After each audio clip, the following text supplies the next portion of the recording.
Berlin, 1933, un orateur charismatique, la voix chargée de fureur, conquiert les foules.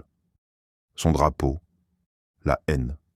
Son obsession, les Juifs. Mais la question inévitable est pourquoi ? Quels fils cachés l'ont conduit à faire de l'antisémitisme le noyau d'une idéologie capable de ravager des millions de vies ? Pour déchiffrer Hitler, il ne suffit pas de signaler sa démence personnelle. Il faut regarder plus profondément, dans les préjugés qui parcouraient l'Europe depuis le XIXe siècle, dans les cicatrices ouvertes après la Première Guerre mondiale, et dans un esprit qui trouva dans la haine non seulement un refuge, mais un but absolu. Ce qui suit est le récit de l'origine d'une haine qui alimenta le plus grand crime du XXe siècle, l'Holocauste. Un voyage à travers le contexte historique, les influences idéologiques et les fantômes culturels qui façonnèrent l'antisémitisme de Hitler. Chapitre 1. L'héritage sombre de l'antisémitisme. Pour comprendre l'antisémitisme de Hitler, nous devons voyager bien plus loin dans le temps. L'histoire des Juifs en Europe n'a pas été facile. Pendant des siècles, ils vécurent comme un peuple marginal, soumis à des lois spéciales et à la menace constante de la persécution. On les accusait de maladies, de catastrophes naturelles, de la mort du Christ. La haine envers eux était si profonde qu'on les confinait dans des ghettos, des quartiers fermés où ils vivaient isolés, loin du reste de la population. Certaines professions leur étaient interdites, et on les représentait souvent comme des usuriers avares. C'était la narration dominante, le substrat qui alimenta un ressentiment millénaire. Mais à la fin du XVIIIe siècle, quelque chose commença à changer. Avec les idées des Lumières et de la Révolution française, un nouvel idéal d'égalité et de tolérance s'ouvrit un chemin en Europe. Soudain, les chaînes se desserrèrent. En 1812, la Prusse garantit l'égalité des droits aux Juifs. L'Autriche-Hongrie fit de même en 1867. Pour la première fois dans l'histoire moderne, les Juifs purent quitter les ghettos, rejoindre la société et participer à la vie publique comme des citoyens libres. Cependant, cette émancipation ne fut pas la fin heureuse que beaucoup attendaient. Au contraire, elle fut le début d'un nouveau type de haine, plus dangereux. À mesure que les Juifs assimilés prospéraient dans le commerce, la banque, la médecine, le droit et les arts, le ressentiment grandissait. Ceux qui se sentaient menacés par cette concurrence, ou qui ne pouvaient tout simplement pas accepter l'idée des Juifs comme égaux, commencèrent à chercher de nouvelles raisons de les rejeter. C'est ici que l'antisémitisme religieux, qui blâmait les Juifs pour leurs croyances, se transforma en antisémitisme racial, qui les accusait pour leur prétendu sang. En Allemagne, le mot antisémitisme se popularisa, et une pseudo-science fut créée pour justifier la haine. Des penseurs et écrivains influents, comme Wilhelm Marr ou le compositeur Richard Wagner, promouvaient l'idée que les Juifs n'étaient pas une communauté religieuse, mais une race inférieure et dangereuse, un parasite menaçant la pureté et la vitalité de la nation. On parlait d'une conspiration juive visant à dominer le monde. Ces préjugés, autrefois relégués aux marges, devinrent désormais partie du discours politique dominant dans une Europe de plus en plus nationaliste et divisée. Chapitre 2. Vienne, la cité des rêves brisés. En 1908, un jeune homme de 19 ans, Adolf Hitler, arriva à Vienne avec de grands rêves et un portefeuille vide. Il voulait être artiste et la ville, centre de culture, de musique et d'art, semblait l'endroit parfait pour une âme sensible comme la sienne. Cependant, son rêve s'évanouit. Il échoua à l'examen d'entrée à l'Académie des Beaux-Arts, non pas une, mais 2 fois. Désillusionné et sans un sou, il fut contraint de vivre dans un asile pour hommes, gagnant sa vie en vendant des cartes postales peintes à la main. Cette expérience fut un tournant. Dans son autobiographie, Mein Kampf, Hitler affirma plus tard que c'est à Vienne que son antisémitisme s'était forgé. Il raconta comment, au début, il ne comprenait pas pourquoi les Juifs étaient différents.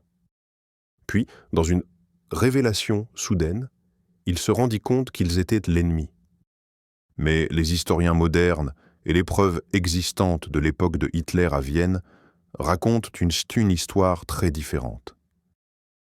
Il n'existe aucune preuve que le jeune Hitler était un fanatique antisémite.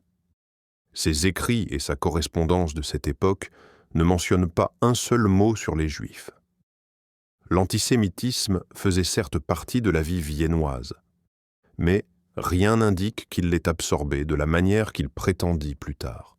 La Vienne de Hitler était une ville d'extrême, pleine de pauvreté et de richesse, de modernité et de préjugés rances. Il vit la misère et le mécontentement, et ses propres échecs personnels lui laissèrent une profonde cicatrice de ressentiment. Mais ce ressentiment n'avait pas encore de cible claire. C'était encore un mépris diffus, un malaise général en quête d'explication. La haine spécifique et virulente qui allait devenir sa marque de fabrique ne s'était pas encore matérialisée. Les historiens suggèrent que ce récit, celui de la Révélation à Vienne, fut une invention que Hitler imagina des années plus tard pour donner une histoire d'origine à son idéologie. Ce fut une façon de se présenter non pas comme quelqu'un qui rejoignit une cause, mais comme quelqu'un qui découvrit une grande vérité. Chapitre 3. Le traumatisme collectif de la défaite. Le véritable tournant pour Adolf Hitler et pour toute une nation fut la Première Guerre mondiale. Jusqu'alors, Hitler était un homme sans but, un peintre rejeté par l'Académie de Vienne, vivant dans des pensions bon marché, avec des rêves de grandeur et des ressentiments personnels accumulés. Mais en 1914, avec l'éclatement de la guerre, il trouva quelque chose de plus grand que lui, la patrie en armes. Engagé dans l'armée bavaroise, Hitler adopta la discipline militaire comme refuge face au chaos de sa vie antérieure. Au front occidental, il expérimenta la fraternité des soldats, mais aussi la brutalité d'une guerre mécanisée qui transforma l'Europe en un cimetière de boue et de barbelés. La guerre le transforma. Il fut blessé, reçut la croix de fer pour bravoure et survécut à une attaque au gaz qui le rendit temporairement aveugle. Quand, en novembre 1918, il se réveilla à l'hôpital avec la nouvelle que l'Allemagne avait capitulé, il sentit le sol se dérober sous ses pieds. Pour lui, qui avait fait de la guerre le centre de son identité, la défaite fut un coup existentiel. Il ne pouvait accepter que l'Allemagne, cette grande nation qui avait résisté pendant 4 ans contre des ennemis plus nombreux, ait succombé uniquement par la force militaire. La seule explication possible pour lui et pour de nombreux nationalistes était la trahison. De cette incrédulité naquit la légende du coup de poignard dans le dos. Un mythe qui se répandit rapidement parmi les vétérans et qui désignait comme coupables non pas les généraux de l'état-major, mais les politiciens civils, les socialistes et surtout les juifs. Ce récit s'accordait parfaitement avec un pays plongé dans l'humiliation du traité de Versailles de 1919. L'Allemagne perdit des territoires, fut obligée de payer d'énormes réparations et vit son armée réduite à une ombre. L'inflation explosa. Des millions de soldats rentrèrent chez eux sans emploi, et les rues se remplirent de faim et de ressentiment. Ce terreau était fertile pour l'extrémisme. En 1919, tandis que Hitler tentait de se réinsérer dans la vie civile, la Bavière fut secouée par une révolution communiste qui établit brièvement une république soviétique à Munich, dirigée en partie par des figures juives. L'échec et la répression ultérieure de cette expérience renforcèrent chez Hitler l'idée d'une supposée conspiration judéo-bolchevique. Peu importait que ce fût une contradiction. Pour les nationalistes, les Juifs étaient représentés à la fois comme les banquiers capitalistes qui dirigeaient Wall Street et comme les agitateurs rouges qui voulaient incendier l'Europe. Dans cette logique paranoïaque, le Juif devint le symbole de l'ennemi absolu. Hitler absorba ces idées comme une éponge. En 1919, affecté comme informateur politique de l'armée pour surveiller de petits groupes radicaux, il entra en contact avec le Parti ouvrier allemand, une petite formation qui combinait nationalisme, antisémitisme et ressentiment social. Là, il trouva un espace où ses obsessions s'emboîtaient parfaitement. Grâce à son talent oratoire, il cessa bientôt d'être un simple auditeur pour devenir son principal agitateur. Parallèlement, il commença à cristalliser sa vision en mots. Cette même année, il écrivit pour la première fois sur les Juifs dans ses lettres, transformant une haine latente en un programme idéologique. De l'humiliation personnelle, du traumatisme de la guerre et de la propagande antisémite qui circulait dans toute l'Europe, Hitler distilla une idée obsessionnelle, que l'histoire était une lutte raciale, et que le juif était l'ennemi intérieur qui devait être éliminé. Le contexte était déterminant. L'Allemagne n'était pas un cas isolé. Toute l'Europe traînait des siècles d'antisémitisme, des pogroms de l'Empire russe jusqu'aux pamphlets raciaux qui circulaient à Vienne, la ville où Hitler avait vécu sa jeunesse.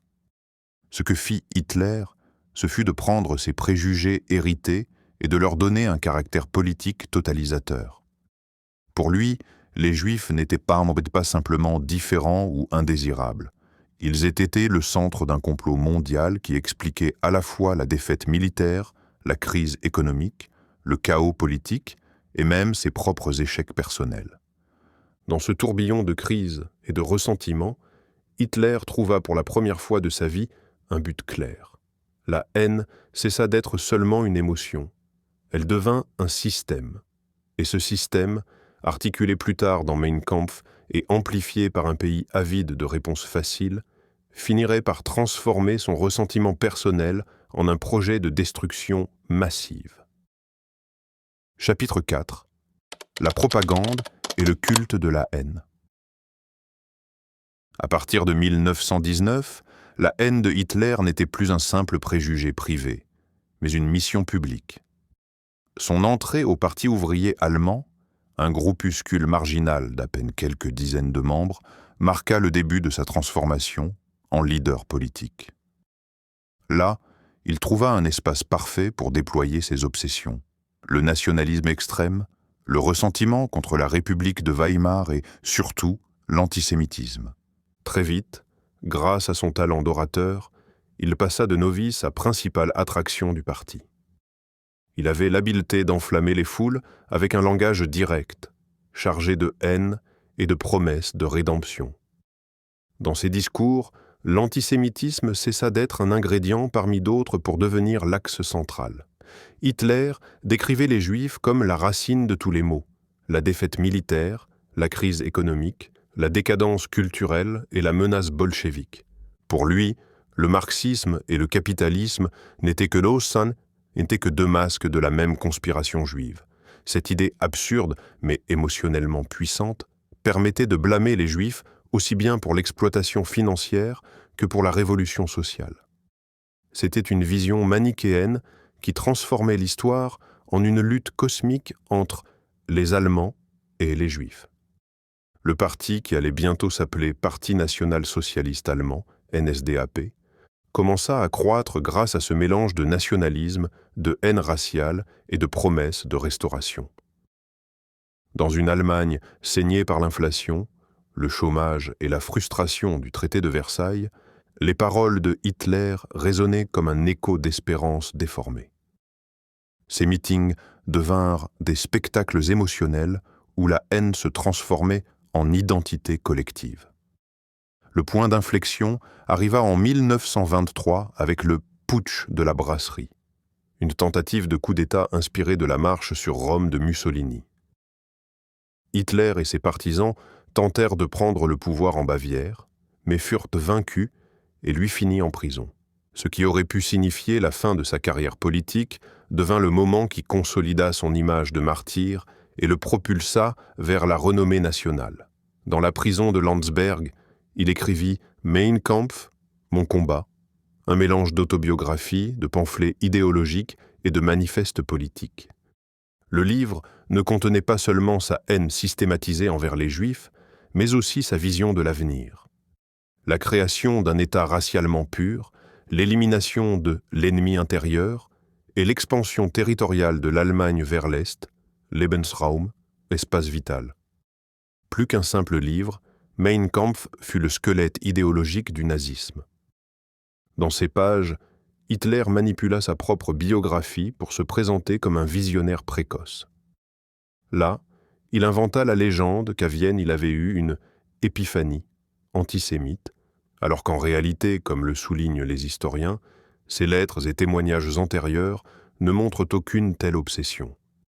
Avec cette réécriture de son passé, Hitler parvint à se présenter non pas comme un frustré de plus en temps de crise, mais comme le prophète qui avait vu la vérité avant les autres.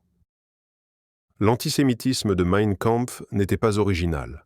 Il se nourrissait des pamphlets racistes, de la pseudo-science du darwinisme social et des mythes complotistes qui circulaient dans toute l'Europe depuis le XIXe siècle. Cependant, Hitler en fit un programme politique total. Le livre, bien que n'étant pas un succès éditorial massif à son époque, servit d'outil de propagande endoctrinant les partisans les plus fanatiques et donnant une apparence de légitimité intellectuelle à sa haine.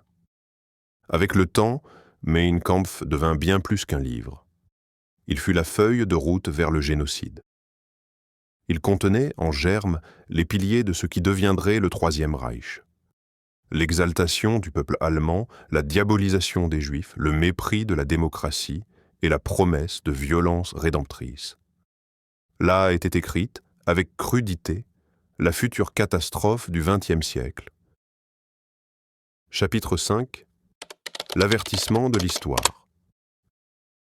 L'ascension d'Adolf Hitler au pouvoir, culminant en 1933, ne fut ni un accident ni un coup de chance. Ce fut la conséquence d'une tempête parfaite. Un pays dévasté par la Première Guerre mondiale, écrasé par les impositions du traité de Versailles, et une économie oscillant entre l'hyperinflation des années 20 et la Grande Dépression de 1929. L'Allemagne était une nation blessée, et dans cette plaie ouverte germa le ressentiment collectif. La République de Weimar, fragile et constamment attaquée par des extrémistes de gauche et de droite, ne parvint jamais à se stabiliser complètement. La population réclamait des réponses rapides, et ce qu'elle reçut fut un agitateur qui promettait de restaurer la fierté nationale. Hitler offrit quelque chose de puissant, non seulement des solutions politiques, mais un récit. Tandis que d'autres partis parlaient rappelés de réformes, lui offraient un ennemi clair et un avenir glorieux. Dans un monde plein d'incertitudes, son discours était simple et absolu.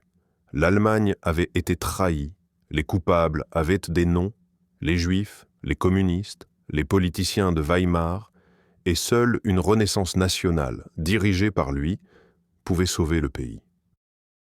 Cette simplification brutale de la réalité transforma l'antisémitisme en bien plus qu'un simple préjugé individuel.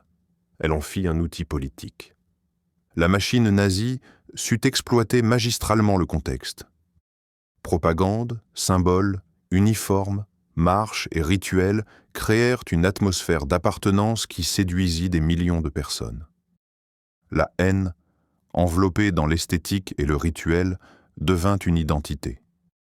La graine de l'antisémitisme, qui circulait depuis des siècles en Europe sous forme de stéréotypes religieux et raciaux, trouva en Hitler et en son parti la voie pour se transformer en doctrine officielle. Ce qui auparavant n'était qu'une rumeur ou un pamphlet, s'imprimait désormais dans les journaux, s'enseignait dans les écoles et se scandait sur les places. Comprendre l'origine de cette haine ne signifie pas la justifier. Au contraire, c'est un acte de confrontation historique. C'est reconnaître comment un préjugé, répété et amplifié dans les moments de crise, peut acquérir un pouvoir dévastateur. L'histoire de Hitler nous enseigne que la haine ne naît jamais dans le vide. Elle a besoin du terrain fertile de la frustration, du ressentiment et de la désinformation. La leçon est inconfortable mais urgente. Les idéologies fondées sur la supériorité raciale ou ethnique sont toujours dangereuses. Lorsqu'une société permet à la peur et à la paranoïa de remplacer la pensée critique et l'empathie, le destin de ces minorités est remis en cause. C'est ainsi qu'il en fut en Allemagne. Un pays cultivé, avec une tradition philosophique et artistique, fut entraîné par la promesse empoisonnée de grandeur raciale. En fin de compte, l'histoire de pourquoi Hitler haïssait les Juifs n'est pas seulement celle d'un homme perturbé. C'est l'histoire d'une civilisation qui, dans un moment de vulnérabilité, permit qu'un ancien préjugé devienne idéologie d'État et, finalement, crime systématique. La haine n'est pas un fait inévitable, c'est un choix humain. Et l'histoire démontre que ce choix peut déclencher l'anéantissement de millions d'êtres humains.